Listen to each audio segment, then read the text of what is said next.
Hello, my name is Richard Greenberg, and I'd like to welcome you to this class on Mom Assembly.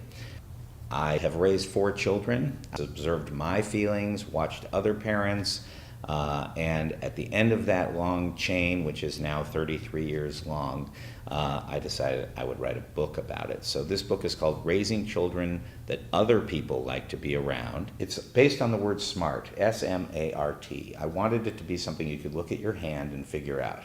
So set an example. It's the first thing you have to do, the most important thing. Make the rules. We're going to talk about what those rules are going to be based on the example we want to set.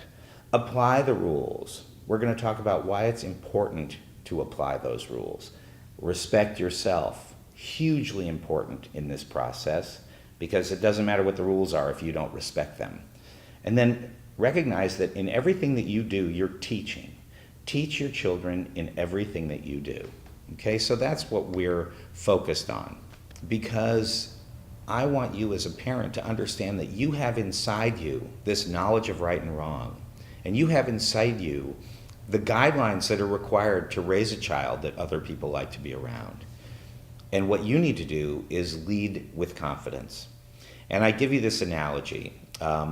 If you were in a hurry and you called a cab down and the cab pulled over and you said, "Take me to the airport," which is something like every cab driver should know how to do, and the cab driver said, "Well, I'm not really sure how to get to the airport. I mean, I'm going to give it a try and we'll probably get there," you would get into that cab very reluctantly, and as you were driving, you would be the most anxious person alive. You would just be like, "Get me out of here. I don't know what's going on." I would just be, on tenterhooks. Well, your kid is in your cab, and you need to know where you're driving. And if you don't know where you're driving, you at least need to know to fake it enough so that your kid is comfortable in the back seat. Because when they're not comfortable in the back seat, they begin to do things like hit other kids or spill things or break things in order to get your attention. You want them to be calm, and you want them to know that you know where you're going.